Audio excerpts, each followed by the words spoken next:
Morning students. बच्चे ਆਪਾਂ coordination chemistry ਦਾ chapter complete ਕਰ ਲਿਆ। ਠੀਕ ਹੈ, ਤੁਸੀਂ ਉਸ ਦਾ ਟੈਸਟ ਵੀ ਦੇ ਚੁੱਕੇ ਹੋ, ਦੋਨੋਂ ਫਾਰਮਸ ਦੇ ਚੁੱਕੇ ਹੋ, MCQs form as well as theory form. ठीक है ना। So now we shall move on to the next chapter that is D and F block. ठीक है, डी एंड एफ ब्लॉक बच्चे थोड़ी बुक दे विच 7th चैप्टर है। ठीक है ना। नाउ हुण देखो बच्चे डी एंड एफ ब्लॉक एक छोटा सा चैप्टर है, with in a week we might complete it. ठीक है ना, but it is very important. छोटा तो इंपॉर्टेंट चैप्टर है, it carries a weightage of around 4 to 5 marks। ठीक है ना, छोटे सा चैप्टर होने के बावजूद मतलब लाइक कि मैक्सिमम तुम देखोगे कि 5 to 6 लेक्चर्स दे विच फिनिश ऑफ हो जाऊगा, but in spite of that इस दे विचों 4 to 5 मार्क्स का एग्जाम आऊगा। ठीक है ना। So now we shall start off with D and F block. अज आप बेसिक इंट्रोडक्शन करांगे कि आप डी एंड एफ ब्लॉक च करना की है and basic introduction to D and F block itself। ठीक है ना।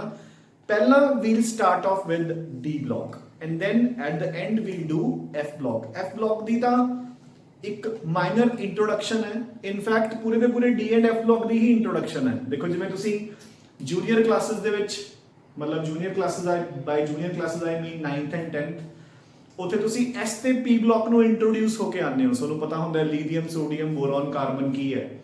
+1 +2 ਦੇ ਵਿੱਚ ਉਹ ਸਾਰੀਆਂ ਚੀਜ਼ਾਂ ਆਪਾਂ ਡਿਟੇਲ ਚ ਪੜ੍ਹਦੇ ਹਾਂ। ਠੀਕ ਹੈ ਨਾ। +1 ਤੁਸੀਂ S ਬਲੌਕ ਡਿਟੇਲ ਚ ਪੜ੍ਹ ਕੇ ਆਏ ਹੋ, P ਬਲੌਕ ਹਾਫ ਪੜ੍ਹ ਕੇ ਆਏ ਹੋ, ਜਿਹੜਾ ਬਾਕੀ ਦਾ P ਬਲੌਕ ਹੈ ਆਪਾਂ ਇਸ ਚੈਪਟਰ ਤੋਂ ਬਾਅਦ ਕਰਾਂਗੇ। ਠੀਕ ਹੈ ਨਾ। D ਐਂਡ F ਬਲੌਕ ਆਪਾਂ ਜੂਨੀਅਰ ਕਲਾਸਿਸ ਚ ਨਹੀਂ ਪੜ੍ਹਦੇ, ਤਾਂ ਉਹਦੀ ਇੰਟਰੋਡਕਸ਼ਨ ਹੈ। ਤਾਂ ਆਪਾਂ ਨੇ ਇੱਥੇ D ਬਲੌਕ ਐਲੀਮੈਂਟਸ ਨੂੰ ਡਿਟੇਲ ਚ ਨਹੀਂ ਪੜ੍ਹਨਾ, ਆਪਾਂ ਨੇ D ਐਂਡ F ਬਲੌਕ ਦੀ ਇੰਟਰੋਡਕਸ਼ਨ ਕਰਨੀ ਹੈ। ਠੀਕ ਹੈ ਨਾ। So firstly before F block we shall do D block elements। ठीक है, the major points to be remembered। ठीक है ना राजे। so D block elements ਜਿਹੜੀਆਂ ਹੈਗੀਆਂ they are also known as transition elements। they are also called transition elements। जो last electron है that enters into the D subshell ਆਪਾਂ ਨੂੰ ਪਤਾ ਹੈ ਨਾ, ਤਾਂ ਹੀ ਆਪਾਂ ਨੂੰ D block elements ਬੋਲਦੇ हैं। ਇਹਨਾਂ ਨੂੰ ਆਪਾਂ ਟ੍ਰਾਂਜੀਸ਼ਨ ਐਲੀਮੈਂਟਸ ਕਿਉਂ ਕਹਿੰਦੇ ਆ ਬੱਚੇ? ਇੱਕ ਬ੍ਰੌਡ ਡੈਫੀਨੇਸ਼ਨ, ਪੁਰਾਣੀ ਡੈਫੀਨੇਸ਼ਨ ਜੋ ਆਪਾਂ ਹੁਣ ਤੱਕ ਕਰਦੇ ਆਏ ਹਾਂ ਉਸ ਨੂੰ ਮੈਂ ਦੱਸਦਾ, ਤੇ ਐਕਚੁਅਲ ਡੈਫੀਨੇਸ਼ਨ ਕੀ ਹੈ ਉਹ ਆਪਾਂ ਇਸ ਚੈਪਟਰ ਚ ਕਰਾਂਗੇ। ਸੋ ਦੇਖੋ this is the placement of D block. So let it be these two lines, they represent your S block, a lithium family, a beryllium family, ऊपर में हाइड्रोजन शो करती। So this is the placement of your D block। और उस तो बाद अपने को होता है बच्चे P block and ਇੱਥੇ ਆਪਾਂ ਨੇ हीलियम शो करती। ठीक है ना। So this is the placement of your D block in the periodic table। ठीक है। इधरले पासे there are very strong metals, ਆਪਾਂ ਨੂੰ ਪਤਾ ਹੈ ਨਾ, lithium family and beryllium family all are metals and all are very strong metals। ਇੱਥੇ ਜੇ ਆਪਣਾ first non metal starts that is boron. ठीक है। सो बेसिकली अपन डी ब्लॉक की डेफिनेशन की कर लेते हैं कि they are called transition elements because they represent a transition, a change, a बदलाव, है ना। ट्रांजिशन का मतलब की होता है चेंज। ठीक है ना। So they represent a change, a transition from metals to your first non metal. ये अपनी ब्रॉड जी डेफिनेशन है, बट एक्चुअल डेफिनेशन की है ਅੱਜ ਤੋਂ ਬਾਅਦ ਆਪਾਂ ਇਹ डेफिनेशन यूज नहीं करनी। ठीक है ना, क्योंकि जो ਆਪਾਂ डी एंड F ब्लॉक ही पढ़ रहे हैं ਤਾਂ ਆਪਾਂ ਐਕਚੁਅਲ ਡੈਫੀਨੇਸ਼ਨ ਤੇ ਆਵਾਂਗੇ। F ब्लॉक ਜਿਹੜਾ ਹੁੰਦਾ ਹੈ ਉਹ ਇੱਥੇ ਹੀ ਪ੍ਰੈਜ਼ੈਂਟ ਹੁੰਦਾ ਹੈ। ਹੁਣ ਦੇਖੋ जो D ब्लॉक है that is further divided into 4 rows, 4 columns। ठीक है। so these are called transition series। ਆ ਪਹਿਲੀ ट्रांजिशन सीरीज, दूजी ट्रांजिशन सीरीज, तीजी transition series, fourth transition series हले भी की है इनकम्प्लीट, ਆਪਾਂ ਨੂੰ ਪਤਾ है। ठीक है। सो अगर आप वैसे ही एक रफ उस दिन बना लिए तो देखो ਇੱਥੇ ਕੀ ਪਿਆ ਬੱਚੇ? ਸਕੈਂਡੀਅਮ। ਸਕੈਂਡੀਅਮ ਤੋਂ ਲੈ ਕੇ ਪਹਿਲੀ ਲਾਈਨ ਕਿੱਥੇ ਤੱਕ ਹੁੰਦੀ ਹੈ? ਜ਼ਿੰਕ ਤੱਕ। Atomic number 21 to 30। Fine. So this is your D block and ਸਕੈਂਡੀਅਮ ਦੇ ਨੀਚੇ ਕੌਣ ਹੈ Y ਇਟਰਬੀਅਮ ਚਲੋ ਇਹ ਤਾਂ ਖੈਰ ਆਪਾਂ ਨੂੰ ਪਤਾ ਲੱਗ ਜਾਏਗਾ ਹੌਲੀ ਹੌਲੀ ਸਕੈਂਡੀਅਮ ਦੇ ਨੀਚੇ ਕਿਹੜੀ ਐਲੀਮੈਂਟ ਹੁੰਦੀ ਹੈ ਬੱਚੇ ਇਟਰਬੀਅਮ ਉਸ ਦੇ ਨੀਚੇ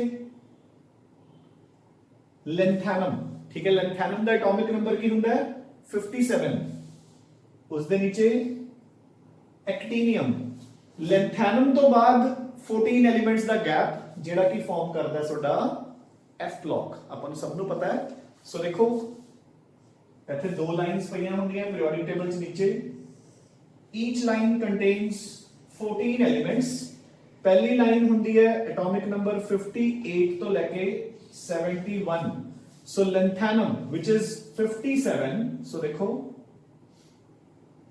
lanthanum which is 57 ਉਸ ਤੋਂ ਬਾਅਦ ਜਿਹੜੀ ਅਗਲੀ ਐਲੀਮੈਂਟ ਹੁੰਦੀ ਹੈ that is directly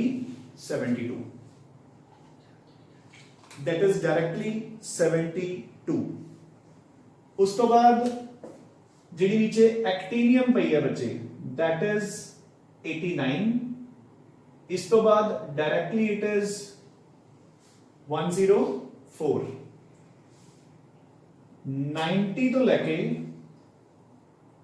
103 ਤੱਕ ਐਲੀਮੈਂਟਸ ਇੱਥੇ ਪਈਆਂ ਨੇ these elements are called F block elements and ਇਹਨਾਂ ਦਾ ਨੇਮ ਹੁੰਦਾ ਬੱਚੇ inner transition elements why inner transition क्योंकि ट्रांजिशन ਦੇ ਵਿੱਚ ਹੀ ਪਲੇਸਡ ਹੈ ਠੀਕ ਹੈ ਨਾ ਜੋ ਉੱਪਰ ਵਾਲੀ ਲਾਈਨ ਹੈ since it follows lanthanum ਉਹਨੂੰ ਆਪਾਂ ਕਹਿੰਦੇ ਹਾਂ lanthanides ਜੋ ਨੀਚੇ ਵਾਲੀ ਲਾਈਨ ਹੈ since it follows actinium ਉਹਨਾਂ ਨੂੰ ਆਪਾਂ ਕਹਿੰਦੇ ਹਾਂ actinides ਠੀਕ ਹੈ ਨਾ ਸੋ ਇਹ ਬੇਸਿਕ ਜਿਹਾ ਤਾਂ ਆਪਾਂ ਨੂੰ ਪਤਾ ਹੀ ਹੈ ਠੀਕ ਹੈ ਸੋ ਦੇਖੋ the points to be remembered here ਜਿਹੜੇ ਆਪਾਂ ਨੂੰ first and foremost ਪਤਾ ਹੋਣੇ ਚਾਹੀਦੇ ਆ ਕਿ ਆਪਾਂ D block elements ਨੂੰ ਦੂਸਰਾ ਨੇਮ ਦਿੰਦੇ ਆ transition elements and again I repeat ਕਿ ਆਪਣੀ ਜੋ broad definition ਆਪਾਂ ਹੁਣ ਤੱਕ ਕਰਦੇ ਆਏ ਆ ਉਹ broad definition says ਕਿ why they are called transition elements because they represent a transition from metals to the non metals but again I repeat ਕਿ ਆਪਾਂ ਅੱਜ ਤੋਂ ਬਾਅਦ ਇਹ ਡੈਫੀਨੇਸ਼ਨ ਯੂਜ਼ ਨਹੀਂ ਕਰਨੀ ਕਿਉਂਕਿ ਹੁਣ ਆਪਾਂ ਇੱਕ ਪ੍ਰੀਸਾਈਜ਼ ਡੈਫੀਨੇਸ਼ਨ ਕਰਾਂਗੇ ਕਿ why are they called transition elements you getting a point ਠੀਕ ਹੈ ਸੋ ਹੁਣ ਆਪਾਂ ਇਸ ਦੇ ਨਾਲ D and F block start ਕਰਾਂਗੇ ਠੀਕ ਹੈ ਉਸ ਤੋਂ ਪਹਿਲਾਂ D block ਸਟਾਰਟ ਕਰਾਂਗੇ ਐਂਡ ਅਗੇਨ I repeat ਕਿ ਦੇਖੋ ਬੱਚੇ ਚਾਰ ਟ੍ਰਾਂਜੀਸ਼ਨ ਸੀਰੀਜ਼ ਹੈ ਠੀਕ ਹੈ ਨਾ each transition series contains ਕਿੰਨੀਆਂ ਐਲੀਮੈਂਟਸ ਆਫ ਕੋਰਸ 10 ਐਲੀਮੈਂਟਸ ਕਿਉਂਕਿ D subshell ਦੇ ਵਿੱਚ 10 ਇਲੈਕਟ੍ਰੋਨਸ ਹੁੰਦੇ ਨੇ ਜਿਹੜੀ ਪਹਿਲੀ ਟ੍ਰਾਂਜੀਸ਼ਨ ਸੀਰੀਜ਼ ਹੈ it contains atomic number 21 to 30 ਠੀਕ ਹੈ ਨਾ 21 to 30 this is 20 this is 19 37 55 and 87 so देखो AS block 38 56 and then it is 88 ਜਿਹੜੀ ਅਗਲੀ ਟ੍ਰਾਂਜੀਸ਼ਨ ਸੀਰੀਜ਼ ਹੈ it contains 39 to 48 and so on ਠੀਕ ਹੈ ਆਪਾਂ ਹੁਣੇ ਸਾਰੀਆਂ ਐਲੀਮੈਂਟਸ ਨੂੰ ਲਿਖਦੇ ਹਾਂ ਕਿ ਕਿੰਨਾ ਉਸ ਦਾ ਐਟੋਮਿਕ ਨੰਬਰ ਹੈ ਐਂਡ ਕਿੱਥੇ ਕਿੱਥੇ ਆਪਾਂ ਉਹਨਾਂ ਨੂੰ ਪਲੇਸ ਕਰਦੇ ਹਾਂ ਠੀਕ ਹੈ ਬਟ ਬਿਫੋਰ ਥੈਟ ਸਿਰਫ ਆਪਾਂ ਨੂੰ ਇੰਨਾ ਪਤਾ ਹੋਣਾ ਚਾਹੀਦਾ ਹੈ ਕਿ we are starting off with D block which is also called transition elements ਆਪਣੇ ਕੋਲ ਲਾਸਟ 4 ਪੀਰੀਅਡਸ ਦੇ ਵਿੱਚ D subshell fill ਹੁੰਦਾ ਹੈ and that is why ਆਪਾਂ ਕਹਿੰਦੇ ਹਾਂ ਕਿ ਇਹਦੇ ਵਿੱਚ ਆਪਣੇ ਕੋਲ 4 transition series ਹੈ ਠੀਕ ਹੈ ਜੋ F block ਦੀਆਂ ਐਲੀਮੈਂਟਸ ਨੇ lanthanoids are placed in third transition series actinoids are placed in fourth transition series and ਜਿਹੜੀ fourth transition series ਹੈ ਉਹ ਹਲੇ ਵੀ ਕੀ ਹੈ ਬੱਚੇ incomplete ਠੀਕ ਹੈ ਨਾ ਸੋ ਆਪਾਂ ਪਹਿਲਾਂ ਸਿਰਫ ਔਰ ਸਿਰਫ ਆਪਣੀਆਂ ਟ੍ਰਾਂਜੀਸ਼ਨ ਸੀਰੀਜ਼ ਕਰਦੇ ਹਾਂ ਕਿ ਕਿਹੜੀਆਂ ਆਪਣੀਆਂ ਟ੍ਰਾਂਜੀਸ਼ਨ ਸੀਰੀਜ਼ ਚ ਕਿਹੜੀਆਂ ਐਲੀਮੈਂਟਸ ਹੈ ਠੀਕ ਹੈ ਨੋ ਡਾਊਟ ਕਿ ਆਪਾਂ ਨੂੰ ਡਿਟੇਲ ਦੇ ਵਿੱਚ ਜਾਂ ਚੰਗੀ ਤਰ੍ਹਾਂ ਸਿਰਫ ਪਹਿਲੀ ਟ੍ਰਾਂਜੀਸ਼ਨ ਸੀਰੀਜ਼ ਚੰਗੀ ਤਰ੍ਹਾਂ ਲਰਨਡ ਹੋਣੀ ਚਾਹੀਦੀ ਹੈ ਗੈਟਿੰਗ ਅ ਪੁਆਇੰਟ ਹੁਣ ਆਪਾਂ ਪਹਿਲਾਂ ਇੱਕ ਵਾਰ ਬੇਸਿਕ ਇੰਟਰੋਡਕਸ਼ਨ ਸਟਾਰਟ ਕਰਾਂਗੇ ਕਿ ਟ੍ਰਾਂਜੀਸ਼ਨ ਐਲੀਮੈਂਟਸ ਦਾ ਆਪਣਾ ਐਕਚੁਅਲ ਮਤਲਬ ਕੀ ਹੈ ਆਪਾਂ ਉਹਨਾਂ ਨੂੰ ਟ੍ਰਾਂਜੀਸ਼ਨ ਐਲੀਮੈਂਟਸ ਕਿਉਂ ਕਹਿੰਦੇ ਆ ਠੀਕ ਹੈ ਨਾ ਸੋ ਜੀ ਤੁਹਾਡੇ ਅੱਗੇ ਬੋਰਡ ਤੇ ਫਰਸਟ ਟ੍ਰਾਂਜੀਸ਼ਨ ਸੀਰੀਜ਼ ਲਿਖੀ ਹੋਈ ਹੈ The first transition series consists of scandium, titanium, vanadium, chromium, manganese, iron, cobalt, nickel, copper and zinc, ठीक है। सो देखो this is your first transition series from atomic number 21 to 30, ठीक है। हुण देखो अगर आप इन्हां दी इलेक्ट्रॉनिक कॉन्फिगरेशंस लिखिए, बाकी दी ट्रांजिशन सीरीज जिहड़ियां हैगियां वो आप सबसीक्वेंटली लर्न कर लांगे, ठीक है ना। लर्न कर देखो अगेन जिवें मैं तुहानूं +1 च कहा सी कि पीरियोडिक टेबल नूं हमेशा वर्टिकली याद करना है। इन केस अगर तुसीं याद करना चाहते हो तो ऐदा ही करो, देखो जस्ट ग्रुप्स ऑफ 3 बनणगे अपने कोल, zinc, cadmium, mercury, copper, silver, gold, nickel, palladium, platinum, ठीक है, स्कैंडियम, इटर्बियम एंड लैंथैनम, ऐदा ग्रुप्स ऑफ 3 दे विच तां ईजीली लर्न हो जाणगियां, ठीक है ना। बट उस तो पहला आप अपने मेन क्वेश्चंस ते आने हैं। सो देखो आप इलेक्ट्रॉनिक कॉन्फिगरेशंस किवें लिखदे हुंदे हैं। आर्गन 18 तक अपने कोल आप 4s2 ते पहुंच गए, ठीक है ना। 4s1 4s2 कंप्लीट हो चुकिया। सो हुण स्कैंडियम दी कॉन्फिगरेशन बनदी है 4s2 3d1, titanium is 4s2 3d2, vanadium 4s2 3d3, chromium बच्चे एक्सेप्शनल कॉन्फिगरेशन होती है, ठीक है। सो ध्यान च रखना है 4s1 3d5, manganese 4s2 3d5, iron 4s2 3d6, cobalt 4s2 3d7, निकल is 4s2 3d8, copper again exceptional 4s1 3d10 and zinc is 4s2 3d10। Fine बच्चे। सो सब तो पहला आप करांगे कि इन्हां दी जनरल इलेक्ट्रॉनिक कॉन्फिगरेशन की बनी। सो द जनरल कॉन्फिगरेशन की बनी बच्चे अपने कोल डी ब्लॉक एलिमेंट्स। सुन अगर आपन कोई पूछता है कि डी ब्लॉक एलिमेंट्स दी जनरल आउटर इलेक्ट्रॉनिक कॉन्फिगरेशन की है, ठीक है, तो अपना आंसर की होगा NS1 और 2, ठीक है। अगर आउटर मोस्ट शेल N चल रहा है तो NS दे विच 1 या 2 ਆਪਾਂ ਨੇ क्यों लिखा है क्योंकि बाकी सब दे केस च 2 है, chromium and copper they case च 1 है, ठीक है। एंड N-1 D, ठीक है, क्योंकि देखो 4s तो बाद 3d स्टार्ट हो गया, ठीक है। जो अपन नेक्स्ट ट्रांजिशन सीरीज ते आवांगे उदो 5s2 जेड़ा देखो स्कैंडियम के नीचे की होएगा इटर्बियम, इटर्बियम की कॉन्फिगरेशन की होएगी 5s2 4d1। You getting a point. तो जितना s चल रहा है उस तो d 1 घट चलूगा, ठीक है। सो N-1 d 1 तो लेके 10 तक बचे, fine. So this is the general configuration of D block elements. This is the general configuration of D block elements बच्चे। सो बच्चे हुण आपां करांगे जिहड़ी एग्जैक्ट आपां नूं डेफिनेशन चाहिए है ट्रांजिशन एलिमेंट्स दी, ठीक है ना। So what do you mean bye transition elements? So what do you mean by transition elements? So exact definition, the elements which have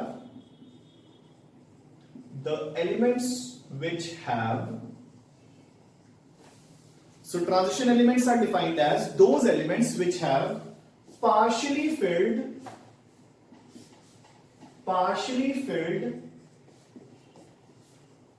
D subshells in their native or combined state, in their native या combined state। कहने का मतलब की है कि element कोल अपनी ground state दे विच ते ionic form दे विच किसी भी फॉर्म दे विच पार्शियली फिल्ड डी सबशेल्स होने चाहिए ने। दैट इज वाई आपां उसनू ट्रांजिशन एलिमेंट कहांगे, ठीक है, फाइन, क्लियर है। हुण इधर देखो बच्चे, सो इस डेफिनेशन के अकॉर्डिंग स्कैंडियम तो लेके निकल तक का कोई रौला ही नहीं। देखो बच्चे ध्यान नाल, पार्शियली फिल्ड का मतलब की है कि डी सबशेल कंप्लीट नहीं होना चाहिए, है ना। सो देखो scandium, titanium, vanadium, chromium, manganese, iron, cobalt, निकल तक आप 3d8 पे पहुंच गए, ठीक है। सो इथों तक तो अपना डी सबशेल पूरा भरे ही, ठीक है। सो रौला सिर्फ कितने पै गया, कॉपर 3d10 है, कंप्लीट है, जिंक 3d10 है, सो कंप्लीट है, fine.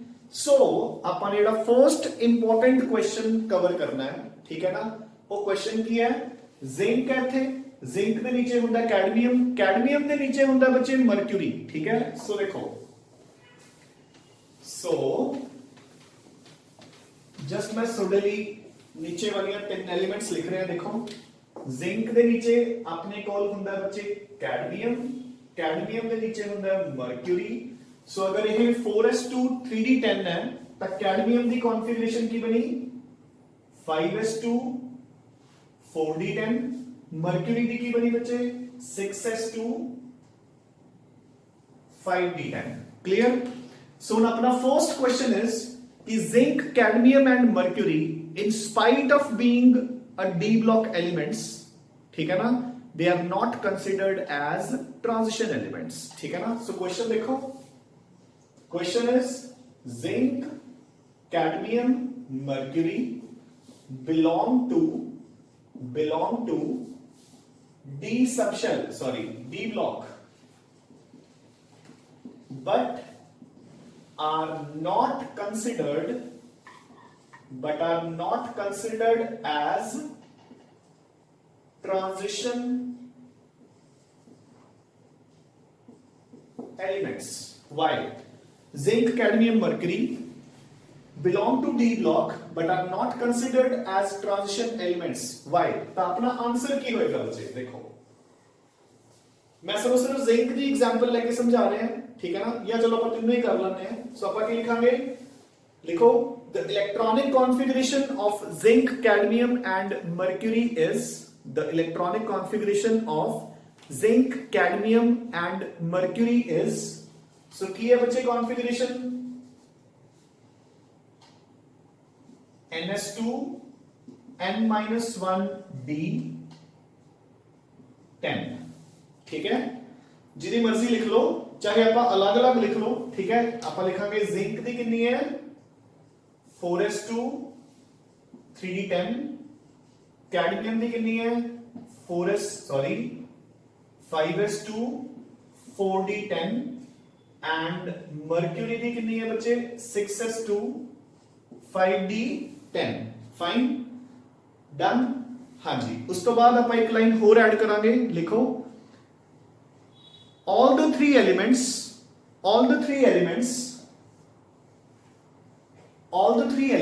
have a common oxidation state. All the three elements have a common oxidation state.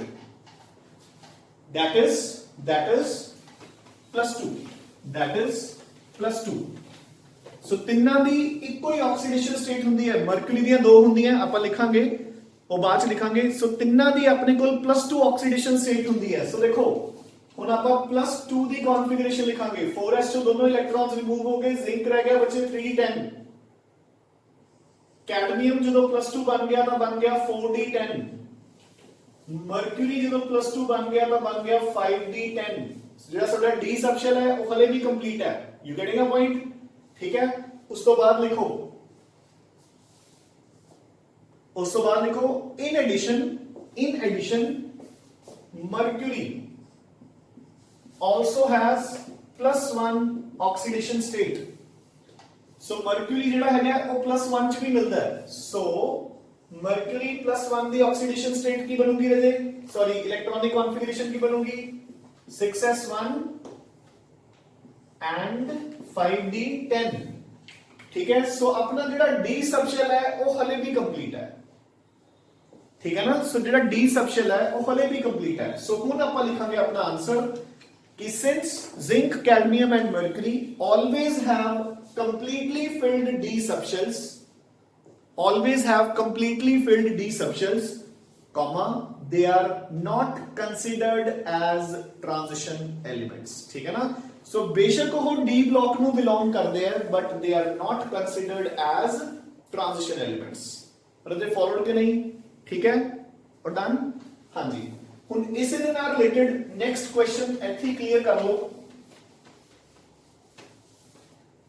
ਸੋ ਇਸੇ ਦੇ ਨਾਲ ਰਿਲੇਟਡ ਬੱਚੇ ਨੈਕਸਟ ਕੁਐਸਚਨ ਇੱਥੇ ਕਲੀਅਰ ਕਰ ਲਓ। ਅੱਛਾ ਇੱਕ ਚੀਜ਼ ਮੈਂ ਤੁਹਾਨੂੰ ਹੋਰ ਕਲੀਅਰ ਕਰ ਦਵਾਂ, ਇਧਰ ਦੇਖੋ ਧਿਆਨ ਨਾਲ ਸੁਣੋ, ਕੋਰਿਲੇਟ ਕਰਕੇ ਪੜਿਆ ਕਰੋ ਚੀਜ਼ ਨੂੰ। ਦੇਖੋ ਹੁਣ ਆਪਾਂ ਕਹਿੰਦੇ ਹੁੰਨੇ ਆ, ਇਧਰ ਦੇਖੋ ਬੱਚੇ, ਇਧਰ ਦੇਖੋ, ਆਪਾਂ ਕਹਿੰਦੇ ਆ ਕਿ ਪੀਰੀਓਡਿਕ ਟੇਬਲ ਦੇ ਵਿੱਚ ਜਿਵੇਂ ਜਿਵੇਂ ਆਪਾਂ ਇਧਰ ਨੂੰ ਜਾ ਰਹੇ ਹਾਂ, ਠੀਕ ਹੈ, ਐਂਡ ਤੇ ਆ ਜਾਂਦੀਆਂ ਨੇ ਨੋਬਲ ਗੈਸਸ। ਬਾਕੀ ਦੇਖੋ ਬੱਚੇ ਧਿਆਨ ਨਾਲ, ਜਿਹੜਾ ਐਂਡ ਵਾਲਾ ਗਰੁੱਪ ਹੈ ਉਹ ਨੋਬਲ ਗੈਸਸ ਹੈ। ਬਾਕੀ ਸਾਰੇ ਚਾਹੇ ਸੋਲਿਡ ਹੋਣ ਚਾਹੇ ਲਿਕੁਇਡ ਹੋਣ, ਆਏ ਆਪਾਂ ਨੂੰ ਹਮੇਸ਼ਾ ਗੈਸਸ ਦੀ ਫਾਰਮ 'ਚ ਮਿਲਦੀਆਂ। ਕਿਉਂ ਕਹਿੰਦੇ ਹੁੰਦੇ ਆਪਾਂ ਇਹ?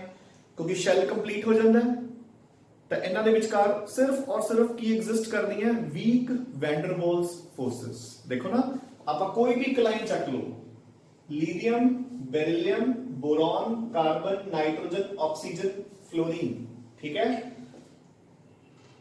Solid, solid, very hard solid, solid, ठीक है, nitrogen gas, oxygen gas, fluorine gas, ये हले भी गैस, ठीक है। उसके बाद नीचे वाली लाइन, चलो आ तो सारे इत्थे तक तो आपको नॉर्मली सॉलिड्स ही मिलते हैं, इन्हां नूं छड्ड ही दो। हुण इत्थे आ जाओ, फास्फोरस, सल्फर, क्लोरीन, हाँ जी, सॉलिड, सॉलिड, गैस, ये हले भी गैस। उस तो नीचे arsenic, selenium, bromine, solid, solid, liquid, gas. उस तो बाद antimony, tellurium, iodine, solid, solid, solid, still a gas. इस तो नीचे जीनॉन, वो भी गैस बचे। मेरी गल समझ आई कि नहीं? Noble gases are always gases, क्यों? क्योंकि उन्हां दा आउटर शेल कंप्लीट होने करके उन्हां दे विचकार सिर्फ और सिर्फ weak van der Waals forces exist करनगियां। तो वही सेम लॉजिक जिंक, कैडमियम ते मरक्यूरी दे ऊपर लगूगा बच्चे, क्योंकि शेल कंप्लीट हो गया।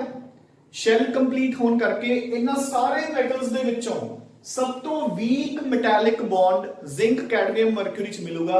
इसी करके आप इन्हां नूं कहंदे हैं वॉलेटाइल मेटल्स। बच्चे मरक्यूरी तो हैवी लिक्विड है, the only liquid metal in the complete periodic table, ठीक है। नाल क्वेश्चन लिख ही लो, ठीक है, लिखो question, why zinc, cadmium and mercury, why zinc, cadmium, mercury are volatile metals, why zinc, cadmium, mercury are volatile metals, ठीक है। सो इसका आंसर आप लिखांगे, पहला सुन लो, बस वैसे ही अपने आप फॉर्मुलेट कर लियो, ठीक है ना। आप लिखांगे कि अपने कोल डी सबशेल इत्थे तक जाते हुए कंप्लीट हो गया। So they have pseudo inert gas configuration. Inert gas नहीं कहांगे, ठीक है ना, इन्हों आप कहते हैं सूडो इनर्ट गैस कॉन्फ़िगरेशन। मतलब शेल तो कंप्लीट नहीं होया बट सब शेल कंप्लीट हो गया। So pseudo inert gas configuration नहीं बनी, pseudo means false, this is called pseudo inert gas configuration. तां करके शेल कंप्लीट होने करके इन्हां दे विच जिहड़ा मेटैलिक बॉन्ड है वो बहुत वीक होएगा and that is why they are volatile metals. Fine. हुण आप अपने मेन मुद्दे ते आने हैं कि कॉपर, ठीक है। सो देखो बने आज जरा question is copper and silver have completely filled d subshells but are still transition elements. Why?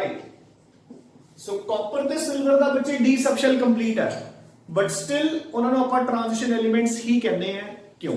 ठीक है ना। ਹੁਣ ਇਸ ਦਾ ਆਨਸਰ ਕੀ ਹੋਗਾ? ਸੋ ਦੇਖੋ ਬੱਚੇ, ਇੱਕ ਪਾਸੇ ਆਪਾਂ ਕਹਿ ਰਹੇ ਹਾਂ ਕਿ ਜ਼ਿੰਕ, ਕੈਡਮੀਅਮ, ਮਰਕਰੀ ਦਾ ਡੀ ਸਬਸ਼ੈਲ ਕੰਪਲੀਟ ਹੈ ਤਾਂ ਉਹਨਾਂ ਨੂੰ ਆਪਾਂ ट्रांजिशन एलिमेंट्स ਚ ਨਹੀਂ ਰੱਖ ਰਹੇ, ਔਰ ਇੱਕ ਪਾਸੇ ਆਪਾਂ ਕਹਿ ਰਹੇ ਹਾਂ ਕਿ ਕਾਪਰ, ਸਿਲਵਰ ਤੇ 골ਡ। ਚਲੋ ਕਾਪਰ ਤੇ ਸਿਲਵਰ ਦੀ ਗੱਲ ਹੀ ਕਰਦੇ ਹਾਂ ਆਪਾਂ।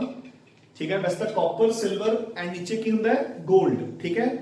ਉਹਨਾਂ ਦਾ ਜਿਹੜਾ डी सबशेल है वो कंप्लीट है but still they are included in transition elements. ਆਪਾਂ कॉपर सिल्वर ਦੇ ਨਾਲ ਚਾਹੇ गोल्ड भी इंक्लूड कर लो, ठीक है। सो देखो रे ਆਪਾਂ ਕਹਾਂਗੇ कि कॉपर ਦੀ इलेक्ट्रॉनिक कॉन्फ़िगरेशन ਕੀ है 4s1 3d10। सिमिलरली सिल्वर ਦੀ ਹੁੰਦੀ ਹੈ ਬੱਚੇ 5s1 4d10। Gold is 6s1 5d10, ठीक है। डी सबशेल कंप्लीट है बट ਆਪਾਂ ਲਿਖਾਂਗੇ ਇਹਨਾਂ ਦੀਆਂ ਕਾਮਨ ਆਕਸੀਡੇਸ਼ਨ ਸਟੇਟਸ ਕਿਹੜੀਆਂ ਨੇ +1 ਐਂਡ +2। ਆਪਾਂ ਲਿਖਾਂਗੇ however they have two common oxidation states +1 and +2।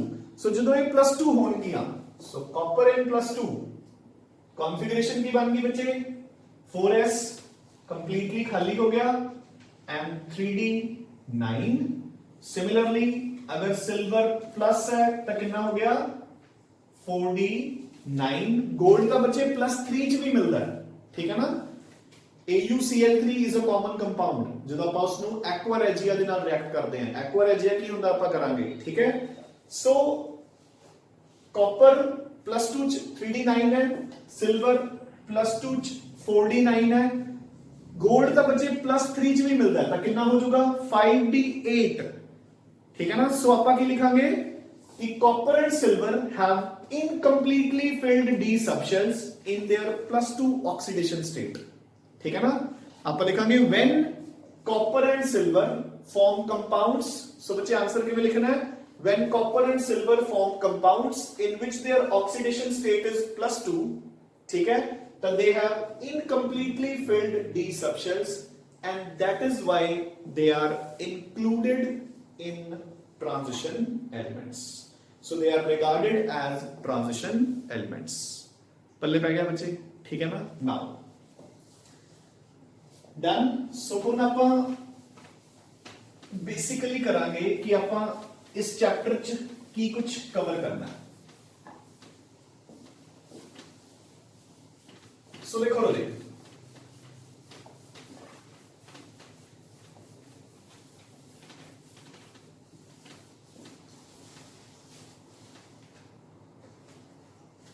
So as I told you कि एक छोटा सा चैप्टर है ये ਆਪਾਂ ਨੇ सिर्फ और सिर्फ 3 क्वेश्चंस प्रिपेयर करने हैं। Number 1 questions related two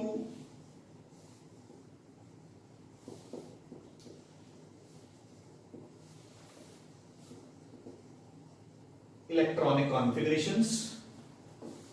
questions related to electronic configurations. Electronic configurations के ऊपर बेस्ड ਆਪਾਂ ਨੂੰ बहुत सारे क्वेश्चंस आएंगे, ठीक है।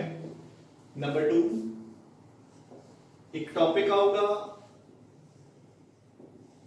Lanthanide contraction. की हुंदी है लैंथेनाइड कॉन्ट्रैक्शन, ठीक है। क्यों हुंदी है रीजन एंड उसके कॉन्सिक्वेंसेस की है। लैंथेनॉइड कॉन्ट्रैक्शन होने नाल पीरियोडिक टेबल च की हो जाता है, ठीक है ना। So all about lanthanoid contraction. एक चीज का याद रखो बच्चे लैंथेनॉइड कॉन्ट्रैक्शन बारे कुछ ना कुछ अपन को एग्जाम च पक्का लिखना पड़ेगा, आई गारंटी, ठीक है ना। थर्ड, ठीक है, थर्ड व्हाई ट्रांजिशन एलिमेंट्स। अपन ने कुछ क्वेश्चंस आंसर करने हैं। Why transition elements, number 1 why transition elements number 1 form coloured compounds. So देखो जी जो चीज़ां ਆਪਾਂ ਹੁਣ तक केमिस्ट्री च ਇਹਨਾਂ ਬਾਰੇ पढ़ते आए हैं ਆਪਾਂ ਉਹਨਾਂ ਸਾਰਿਆਂ ਦੇ ਆਨਸਰਸ ਦੇਣੇ हैं। देखो ਜਿਹੜੇ S ब्लॉक ਦੇ ਕੰਪਾਊਂਡਸ ਹੁੰਦੇ ਨੇ ਹਨਾ sodium chloride, potassium chloride, calcium carbonate, potassium nitrate, they all are white. जबकि ਇਹਨਾਂ ਦੇ compounds they all are coloured nearly, ठीक है। सो ਇਹਨਾਂ ਦੇ ਕੰਪਾਊਂਡਸ कलर्ड क्यों ਹੁੰਦੇ ਆ। Number 2 show ਪੈਰਾਮੈਗनेटिज्म। सो ये मैग्नेट वाल अट्रैक्ट क्यों होंगे ने? ऑफ कोर्स आप करांगे कि दे हैव अनपेयर्ड इलेक्ट्रॉन्स, ठीक है। थर्ड, बेसिकली ये मैं किहड़ियां प्रॉपर्टीज लिखने हैं ਜਿਹੜੀਆਂ ਆਪਾਂ ਨੇ ਪੀਰੀਓਡਿਕ ਟੇਬਲ +1 ਦੇ ਵਿੱਚ डी एंड एफ ब्लॉक ਦੀਆਂ प्रॉपर्टीज ਕੀਤੀਆਂ ਸੀ। ਆਪਾਂ ਉਹੀ प्रॉपर्टीज ਨੂੰ ਇੱਥੇ ਐਕਸਪਲੇਨ ਕਰਨਾ ਹੈ, ਠੀਕ ਹੈ ਨਾ। they show variable oxidation states. ਇਹਨਾਂ ਦੇ ऑक्सीडेशन स्टेट्स अलग-अलग ਹੁੰਦੀਆਂ, वेरिएबल ਹੁੰਦੀਆਂ। देखो आयरन ਦੀ ਕਾਮਨ ऑक्सीडेशन स्टेट +2 ਤੇ +3 है। ਹੁਣੇ ਆਪਾਂ ਨੇ ਕੀਤਾ ਹੈ ਕਾਪਰ ਤੇ ਸਿਲਵਰ ਦੀ +1 ਐਂਡ +2 है, ठीक है। जबकि एस ब्लॉक च ਇਹੋ ਜਿਹਾ ਕੋਈ ਸੀਨ ਨਹੀਂ ਹੁੰਦਾ। सोडियम +1 ਹੁੰਦਾ है, मैग्नीशियम +2 ਹੁੰਦਾ है। they have fixed oxidation states। ਇਹਨਾਂ ਦੀ oxidation states are variable। fourth, they form catalysts, ठीक है। ਤੁਸੀਂ ऑब्जर्व ਕੀਤਾ ਹੋਣਾ ਬੱਚੇ ਜਿੰਨੇ ਵੀ ਆਪਾਂ इंपॉर्टेंट कैटलिस्ट पढ़ते हैं they all belong to D block, ठीक है। ठीक है कि थोड़े बहुत और भी होंगे ने but mostly they belong to D block। for example देखो जरा, जस्ट मैं सब नाल एग्जाम्पलीफाई करवा रहे हैं। हाँ जी, सबनों पता है आप +1 च भी कीता है, बाकी तुसी जूनियर क्लासेस च भी करके आ रहे हो कि अगर मैं एल्कीन नू हाइड्रोजन दिंदा है तो मेरे को एल्केन बन जाती है। इस एरो के ऊपर की लिखा होता है? हाइड्रोजनेशन ऑफ एल्कीन्स लई रिड्यूसिंग एजेंट किहड़े होंदे ने?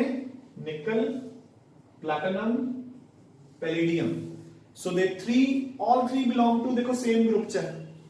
निकल एटॉमिक नंबर 28, ਉਹਦੇ नीचे ਹੁੰਦਾ है पैलेडियम, उसके नीचे ਹੁੰਦਾ है प्लैटिनम, ठीक है। हाँ जी, Haber's process for the manufacture of ammonia.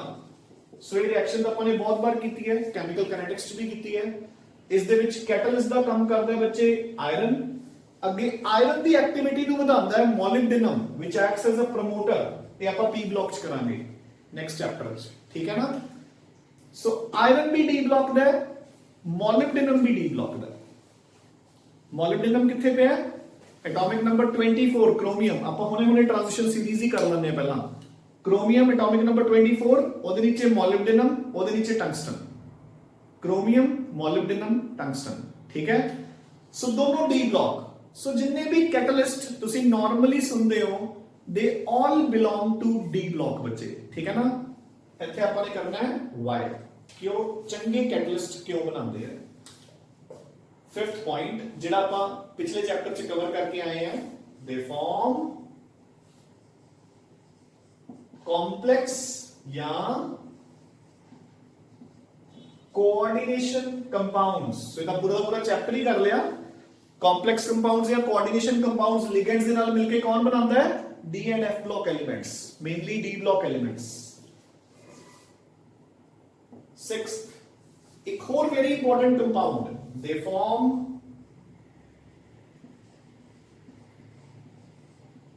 Alloys. हाँ जी, स्टेनलेस स्टील च की हुंदा है? आयरन, निकल, क्रोमियम, ठीक है। तीनों डी ब्लॉक, ठीक है राजे। सो नॉर्मली जेडे एलॉयज हुंदे ने they are also formed from d block elements. Again आप रीजन करांगे कि व्हाई, ठीक है, कि जेडे डी ब्लॉक एलिमेंट्स है why they form alloys. Next point,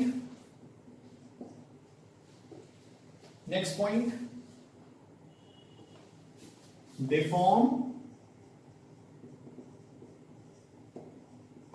interstitial compounds. They form interstitial compounds. Interstitial compounds की होता है? ਜਦੋਂ ਕਿਸੇ ਖਾਲੀ ਜਗ੍ਹਾ ਦੇ ਵਿੱਚ ਕੋਈ ਚੀਜ਼ ਖੁੱਭ ਜਾਂਦੀ ਹੈ, ਠੀਕ ਹੈ ਨਾ। ਜਿਹੜਾ ਆਪਾਂ ਨੇ ਹੁਣੇ ਕੈਟਲਿਸਟ ਦੀ ਐਗਜ਼ਾਮਪਲ ਕੀਤੀ ਸੀ ਕਿ ਨਿਕਲ, ਪਲੈਟੀਨਮ, ਪੈਲੇਡੀਅਮ ਦੇ ਵਿੱਚ ਹਾਈਡਰੋਜਨ ਹੁੰਦੀ ਹੈ। ਉਹ ਕਿਵੇਂ ਹੁੰਦੀ ਹੈ? ਦੇਖੋ ਆਪਾਂ +1 ਵੀ ਕੀਤਾ ਹੈ। ਸੋ ਲੈਟ ਇਟ ਬੀ ਆ ਡੀ ਬਲॉक एलिमेंट्स है। डी ब्लॉक एलिमेंट दे एटम्स अपन ने दिखाते। सपोज ये निकल है, ठीक है। जेडी हाइड्रोजन है वो इहदे विच आके ऐदा खाली स्पेसेस च बैठ जूगी। So this is what you mean by interstitial compounds. So again we will do कि why they form interstitial compounds. ठीक है बच्चे, so these are some of the main questions which we need to answer. ठीक है, सो पहला ਆਪਾਂ यही वाला पार्ट सॉल्व करना है। You get the point? बच्चे these are the major things that we have to study in this chapter. ਆਪਾਂ स्टार्ट कल ही करांगे अपना चैप्टर मेनली, ठीक है, नेक्स्ट लेक्चर च। बट एक बार मैं ਤੁਹਾਨੂੰ ਬਰੀਫਿੰਗ ਕਰਤੀ ਕਿ ਆਪਾਂ ਨੇ ਪੜਨਾ ਕੀ ਹੈ, ਠੀਕ ਹੈ ਨਾ। ਹੁਣ ਆਪਾਂ ਇੱਕ ਵਾਰ ਆਪਣੀਆਂ ਟ੍ਰਾਂਜੀਸ਼ਨ ਸੀਰੀਜ਼ ਕੰਪਲੀਟ ਕਰਦੇ ਹਾਂ ਇੱਕ ਵਾਰ, ਠੀਕ ਹੈ ਨਾ। जस्ट एज एन इंट्रोडक्शन ਆਪਾਂ ਨੂੰ ਪਤਾ ਹੋਣਾ ਚਾਹੀਦਾ ਕਿ ਪਹਿਲੀਆਂ ਤਿੰਨ ਟ੍ਰਾਂਜੀਸ਼ਨ ਸੀਰੀਜ਼ ਚ ਆਪਣੇ ਕੋਲ ਐਲੀਮੈਂਟਸ ਕਿਹੜੀਆਂ-ਕਿਹੜੀਆਂ ਹੈ, ਠੀਕ ਹੈ। ਸੋ ਮੇਰੇ ਨਾਲ ਲਿਖੋ। ਦੇਖੋ ਪਹਿਲੀ ਟ੍ਰਾਂਜੀਸ਼ਨ ਸੀਰੀਜ਼ ਆਪਾਂ ਨੂੰ ਲਰਨ ਹੋਣੀ ਚਾਹੀਦੀ ਹੈ ਬਸ। ਸਕੈਂਡੀਅਮ, ਟਿਟੈਨੀਅਮ, ਵੈनेडियम, क्रोमियम, मैंगनीज, आयरन, कोबाल्ट, निकल, copper and zinc. Fine. Atomic number 21, 2, 3, 4, 5, 6, 7, 8, 9, 30। Fine बजे। स्कैंडियम के नीचे इटर्बियम, इटर्बियम के नीचे अपने पास है लैंथैनम, टिटैनियम, जिरकोनियम एंड हैफनियम। बच्चे जिन्हां दे नेम्स अगर आपां नूं नहीं पता तो आप पीरियोडिक टेबल च चेक कर सकते हैं। थोड़ी बुक का पहला पेज हमेशा पीरियोडिक टेबल ही हुंदा है। Titanium, zirconium, hafnium, vanadium, niobium, tantalum, vanadium, niobium, tantalum, sorry, vanadium, niobium, tantalum, chromium, molybdenum, tungsten, chromium, molybdenum, tungsten, manganese, technetium, rhenium, manganese, technetium and rhenium, iron, ruthenium, osmium, iron, ruthenium, osmium, cobalt, rhodium, iridium, cobalt, rhodium, iridium, निकल, palladium, platinum, निकल, palladium, platinum, copper, silver, gold, copper, silver, gold, zinc, cadmium and mercury. Fine. So these are your first three transition series. ठीक है, atomic numbers 39, इस तो बाद बच्चे 40, 1, 2, 3, 4, 5, 6, 7, 8,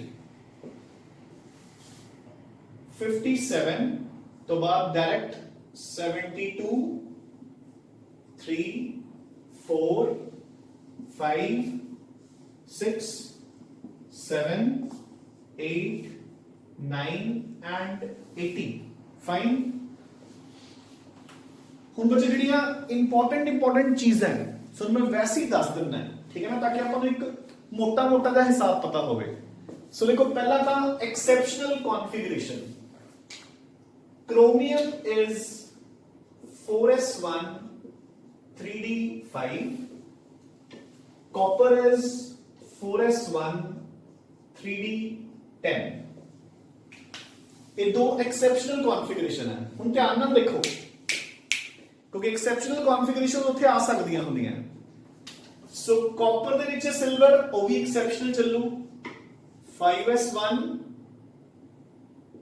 4d10, उसके नीचे गोल्ड वो भी एक्सेप्शनल चलू, 6s1 5d10।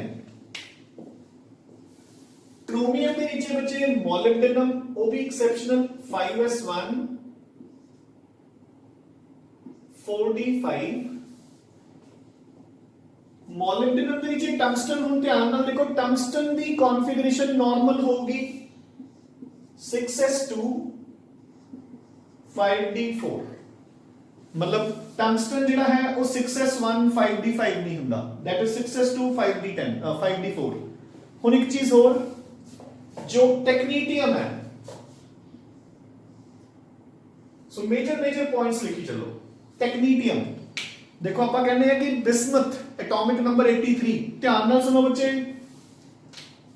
Bismuth atomic number 83 it is the last stable element of the periodic table 84 तो लेके 118 तक they are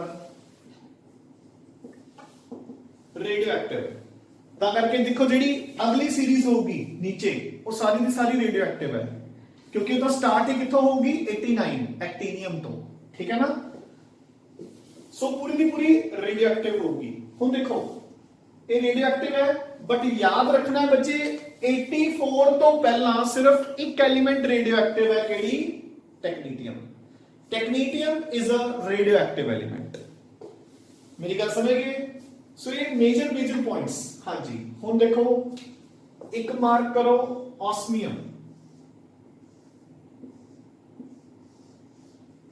ऑस्मियम नु मार्क करो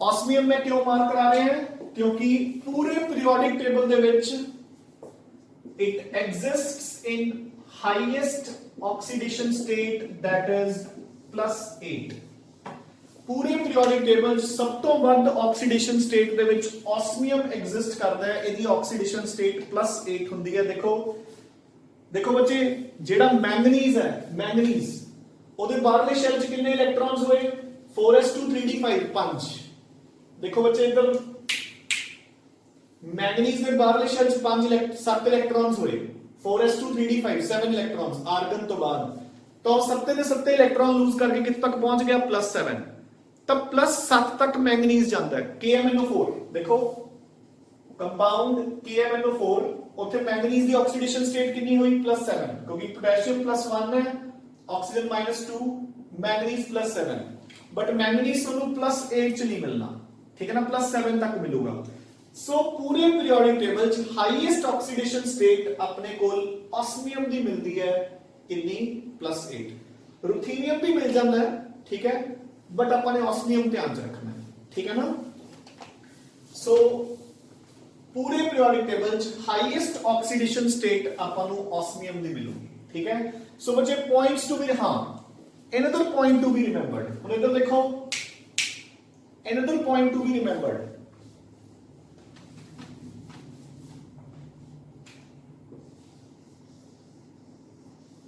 लैंथैनम पे आ जाओ लैंथैनम इस तो पहला 6s2 चल रहा है 6s2 कंप्लीट हो चुका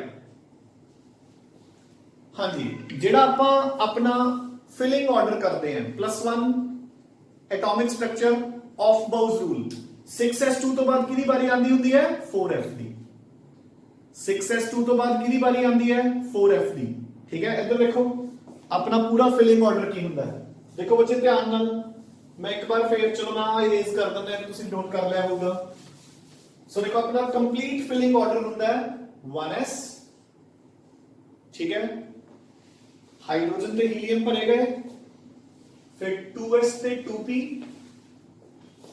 फिर 3s ते 3p फिर 4s 3d 4p फिर 5s 4d 5p ठीक है अब तक फिल करके फिर आप भरते हैं 6s 4f 5d 6p 7s 5f 6d 7p so this is your complete filling order बच्चे ठीक है ना 7p तक ਆਪਾਂ 118 एलिमेंट्स पूरियां फिल कर देने हैं 118 इलेक्ट्रॉन्स सो ये अपना कंप्लीट फिलिंग ऑर्डर है इस फिलिंग ऑर्डर के अकॉर्डिंग 6s ਤੋਂ ਬਾਅਦ ਕਿਹਦੀ ਵਾਰੀ ਆ ਰਹੀ ਹੈ 4f ਦੀ। ਤੁਸੀਂ ਚੈੱਕ ਕਰੋਗੇ ਨਾ 6s2 ਜਦੋਂ ਫਿਲ ਹੋ ਜਾਊਗਾ ਤਾਂ ਐਟੋਮਿਕ ਨੰਬਰ 56 ਤੇ ਆ ਜਾਓਗੇ। ਫਿਲ ਕਰਕੇ ਦੇਖ ਲਿਓ, ਯਾਨੀ ਕਿ 57th ਇਲੈਕਟ੍ਰੋਨ ਕਿੱਥੇ ਜਾਣਾ ਚਾਹੀਦਾ ਹੈ 4f ਚ, ਪਰ ਆਪਾਂ ਨੇ ਲੈਂਥੈਨਮ ਨੂੰ ਕਿੱਥੇ ਰੱਖਿਆ ਹੋਇਆ ਹੈ d ਬਲੌਕ ਚ, ਕਿਉਂਕਿ ਲੈਂਥੈਨਮ ਦੇ ਵਿੱਚ ਜਿਹੜਾ ਪਹਿਲਾ ਇਲੈਕਟ੍ਰੋਨ ਹੈ 6s2 ਤੋਂ ਬਾਅਦ it enters into 6s2 5d1 6s2 5d1 getting a point। similarly ਲੈਂਥੈਨਮ ਦੇ ਨੀਚੇ ਪਈ ਹੈ ਬੱਚੇ ਐਕਟੀਨੀਅਮ, ਚਲੋ ਮੈਂ ਇੱਥੇ ਲਿਖਵਾ ਦਿੰਦਾ। ਸਿਮਿਲਰਲੀ ਲੈਂਥੈਨਮ ਦੇ ਨੀਚੇ ਪਈ ਹੈ ਐਕਟੀਨੀਅਮ। ਐਕਟੀਨੀਅਮ ਦਾ ਐਟੋਮਿਕ ਨੰਬਰ ਹੁੰਦਾ ਹੈ 89। 89 ਤੋਂ ਬਾਅਦ ਸਿੱਧਾ ਆਪਾਂ ਜੰਪ ਕਰ ਜਾਂਦੇ ਹੁੰਦੇ ਆ 104 ਤੇ। 90 ਤੋਂ ਲੈ ਕੇ 103 ਕੀ ਹੁੰਦੇ ਨੇ ਐਕਟੀਨੋਇਡਸ। ਸੋ ਦੇਖੋ 104 ਐਂਡ ਔਨਵਰਡਸ ਇਸ ਤੱਕ ਪਹੁੰਚ ਜੂਗਾ 112 ਤੇ। 112 ਤੋਂ ਬਾਅਦ 6 ਹੋ ਗਏ ਪੀ ਸਬਸ਼ੈਲ ਦੇ, ਸੋ 118 ਕੰਪਲੀਟ। ਹੁਣ ਇੱਧਰ ਦੇਖੋ, ਜਦੋਂ ਤੁਸੀਂ ਐਕਟੀਨੀਅਮ ਦੇਖੋਗੇ ਇਹ 7s2 ਤੋਂ ਬਾਅਦ ਵਾਰੀ ਕਿਹਦੀ ਆਣੀ ਚਾਹੀਦੀ ਸੀ 5f ਦੀ। ਠੀਕ ਹੈ, 5f ਦੀ ਬਜਾਏ 5f ਦੀ ਬਜਾਏ ਆਪਣੇ ਕੋਲ ਇੱਕ ਇਲੈਕਟ੍ਰੋਨ ਪਹਿਲਾਂ ਐਂਟਰ ਕਰੂਗਾ 61 ਚ। You getting a point? ਬੱਚੇ ਦੇਖੋ ਧਿਆਨ ਨਾਲ ਸੁਣੋ ਗੱਲ ਨੂੰ, ਧਿਆਨ ਨਾਲ ਸੁਣੋ। ਲੈਂਥੈਨਮ 57 ਹੈ, इधर देखो मैं 3 एलिमेंट्स लिख लिया एटॉमिक नंबर 56 57 58 58 किथे चला गया F ब्लॉक च ल्यूटीनियम। चलो उससे हम बाद चाहेंगे। ਹੁਣ देखो एदी कॉन्फ़िगरेशन की है 6s2 S फिल हो गया 57 ए आना चाहिए ਸੀ 4f1 ए ਜਾਊਗਾ 5d ਦੇ ਵਿੱਚ। ਸੋ ਇਹਦੀ ਕਨਫੀਗਰੇਸ਼ਨ ਹੁੰਦੀ ਹੈ 6s2 5d1 ਇੱਥੇ ਲਿਖਤਾ ਮੈਂ। ਹੁਣ ਜਿਹੜਾ 58 ਹੈ ल्यूटीनियम, ठीक है, अगर ਤੁਸੀਂ ल्यूटीनियम ਨੂੰ ਚੈੱਕ ਕਰੋਗੇ ਬੱਚੇ, ठीक है ना, सॉरी 58 इज ल्यूटीनियम ਹੁੰਦਾ ਐਂਡ ਵਾਲਾ ਆਪਣੇ ਕੋਲ 58 ਤੋਂ 71 71 ਇਜ਼ ल्यूटीनियम, ਜਿਹੜਾ 58 ਹੁੰਦਾ ਹੈ that is सीरियम। ठीक है, ਜਿਹੜੀ ਕਿ ਪਹਿਲਾ ਲੈਂਥेनॉइड ਹੈ। ਜੇ ਤੁਸੀਂ सीरियम ਦੀ ਇਲੈਕਟ੍ਰੋਨਿਕ ਕਨਫੀਗਰੇਸ਼ਨ ਚੈੱਕ ਕਰੋਗੇ ਤਾਂ ਉਹ ਕੀ ਮਿਲੂਗੀ ਤੁਹਾਨੂੰ 6s2 5d1 4f1, यानी कि उसके बाद 4f स्टार्ट हो गया। उसके बाद अगर 59 देखोगे, ठीक है ना, 59 की मिलूगा इधर देखो, सो 59, ठीक है, उसकी मिलूगा 6s2 होना की चाहिए 5d1 4f1 बट वो की हो जाएगा 4f3। You getting a point? So electron ਤਾਂ f ਚ ਫਿਲ ਹੋਣੇ ਚਾਹੀਦੇ ਸੀਗੇ, ਪਰ ਲੈਂਥੈਨਮ ਦੇ ਵਿੱਚ ਇੱਕ ਇਲੈਕਟ੍ਰੋਨ 5d ਚਲਾ ਗਿਆ, ਇਸੇ ਕਰਕੇ ਆਪਾਂ ਲੈਂਥੈਨਮ ਨੂੰ ਕਿੱਥੇ ਰੱਖਿਆ ਹੋਇਆ ਹੈ d ਬਲੌਕ ਦੇ ਵਿੱਚ। You getting a point? So ਬੱਚੇ ਕੁਝ ਜਿਹੜੀਆਂ ਐਕਸੈਪਸ਼ਨਲ ਕਨਫੀਗਰੇਸ਼ਨਸ ਹੁੰਦੀਆਂ ਨੇ ਇਹਨਾਂ ਨੂੰ ਧਿਆਨ ਚ ਰੱਖਣਾ, ਕਿਉਂਕਿ ਦੇਖੋ ਉੱਥੇ ਜਦੋਂ ਇੱਕਦਮ ਆਪਾਂ ਨੂੰ ਕੁਐਸਚਨ ਆ ਜਾਂਦਾ ਹੈ right the electronic configuration of N element whose atomic number is 57, ਤਾਂ ਆਪਾਂ ਤਾਂ ਰੂਲ ਦੇ ਹਿਸਾਬ ਨਾਲ ਹੀ ਭਰਾਂਗੇ ਨਾ। 6s2 ਤੋਂ ਬਾਅਦ ਆਪਾਂ 57ਵਾਂ ਇਲੈਕਟ੍ਰੋਨ 57th ਇਲੈਕਟ੍ਰੋਨ ਆਪਾਂ ਕਿੱਥੇ ਫਿਲ ਕਰਾਂਗੇ ਆਫਟਰ 6s2 ਆਪਾਂ 57th ਇਲੈਕਟ੍ਰੋਨ ਕਿੱਥੇ ਫਿਲ ਕਰਾਂਗੇ 4f1, ਬਟ ਨਹੀਂ, ਜਿਹੜੀਆਂ ਐਕਸੈਪਸ਼ਨਲ ਕਨਫੀਗਰੇਸ਼ਨਸ ਨੇ ਉਹਨਾਂ ਨੂੰ ਆਪਾਂ ਨੂੰ ਲਰਨ ਕਰਨਾ ਪਊਗਾ। So points to be remembered ਤਿੰਨ ਟ੍ਰਾਂਜੀਸ਼ਨ ਸੀਰੀਜ਼ ਦੇ ਵਿੱਚ, ਪਹਿਲਾ ਜਿਹੜਾ ਕਿ ਮੋਸਟ ਇੰਪੋਰਟੈਂਟ ਹੈ, क्रोमियम ਤੇ ਕਾਪਰ ਦੀ electronic configuration is exceptional. Copper silver gold तीनों सेम रूल फॉलो करनगियां, but this rule will be followed chromium वाला, क्रोमियम ते मॉलिब्डेनम सेम है, बट जेड़ा टंगस्टन है वो नॉर्मल फिलिंग नु फॉलो कर रहे हैं। ठीक है, टेक्नीटियम 43rd element is radioactive. Osmium ये सब तो ज्यादा ऑक्सीडेशन स्टेज एग्जिस्ट करता है +8। लैंथैनम ते एक्टिनियम हैव एक्सेप्शनल कॉन्फ़िगरेशंस, जेड़ा इलेक्ट्रॉन है ਉਹ F सबशेल ਚ ਐਂਟਰ ਕਰਨ ਦੀ ਬਜਾਏ, ਸਿਰਫ ਪਹਿਲਾ F सबशेल ਚ ਐਂਟਰ ਕਰਨ ਦੀ ਬਜਾਏ D सबशेल ਚ ਐਂਟਰ ਕਰ ਜਾਂਦਾ ਹੈ। ਠੀਕ ਹੈ, so I think this is enough for today. ਅੱਜ ਆਪਾਂ ਨੇ ਇੱਕ ਬੇਸਿਕ ਇੰਟਰੋਡਕਸ਼ਨ ਕਰ ਲਈ ਬੱਚੇ D ਬਲੌਕ ਦੀ। ਠੀਕ ਹੈ, ਕੱਲ ਤੋਂ ਆਪਾਂ ਜਿਹੜੇ ਮੈਂ ਤੁਹਾਨੂੰ ਕਿਹਾ ਕਿ ਆਪਣੇ ਤਿੰਨ ਪਾਰਟਸ ਆਰ ਇੰਪੋਰਟੈਂਟ, ਆਪਾਂ ਉਹਨਾਂ ਨੂੰ ਡਿਸਕਸ ਕਰਨਾ ਸਟਾਰਟ ਕਰ ਦਾਂਗੇ। ਠੀਕ ਹੈ, ਇਹਦੇ ਨੋਟਸ ਮੈਂ ਤੁਹਾਨੂੰ ਪ੍ਰੋਵਾਈਡ ਕਰ ਦਿੰਦਾ। ਠੀਕ ਹੈ, ਉਹਨਾਂ ਚੋਂ ਕੁਐਸਚਨਸ ਨੂੰ ਪੜ੍ਹਨਾ ਸਟਾਰਟ ਕਰ ਦਿਓ। ਦੇਖੋ ਬੱਚੇ, D and F block and P block, ਇਹਦੇ ਨੋਟਸ ਮੈਂ ਇਸੇ ਤਰੀਕੇ ਨਾਲ ਹੀ ਬਣਾਏ ਹੋਏ ਆ ਕਿ ਇਨ ਦ ਫਾਰਮ ਆਫ ਕੁਐਸਚਨਸ ਹੈ। ਠੀਕ ਹੈ ਨਾ, ਤਾਂ ਆਪਾਂ ਕੁਐਸਚਨ ਦੀ ਫਾਰਮ 'ਚ ਹੀ ਕਰਨੇ ਨੇ। The best way to learn inorganic chemistry, ਜਿਹੜੇ ਫਾਰਮ 'ਚ ਆਪਾਂ ਨੂੰ ਉਹ ਐਗਜ਼ਾਮ 'ਚ ਆਣੇ ਆ। ਠੀਕ ਹੈ ਨਾ, ਤਾਂ ਕੁਐਸਚਨ ਫਾਰਮ 'ਚ ਹੀ ਮਤਲਬ ਨੋਟਸ ਬਣਾਏ ਹੋਏ ਨੇ।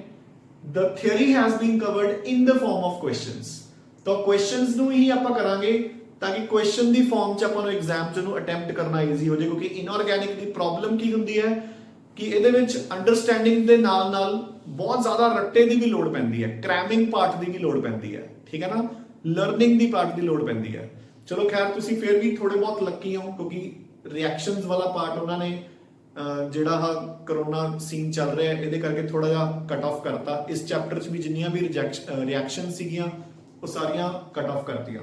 ਠੀਕ ਹੈ ਨਾ, ਤਾਂ it has become a bit easier, but still ਜਿੱਥੇ ਇਨਆਰਗੈਨਿਕ ਆ ਗਈ, ਦੇਖੋ ਜਿਵੇਂ ਆਹ ਚੀਜ਼ਾਂ ਨੇ, ਐਕਸੈਪਸ਼ਨਲ ਕਨਫੀਗਰੇਸ਼ਨਸ ਨੇ, ਇਹਨਾਂ 'ਚ ਕੋਈ ਅੰਡਰਸਟੈਂਡਿੰਗ ਨਹੀਂ, ਬੱਚੇ ਨੂੰ ਰੱਟਾ ਮਾਰਨਾ ਪਊਗਾ ਆਪਾਂ ਨੂੰ।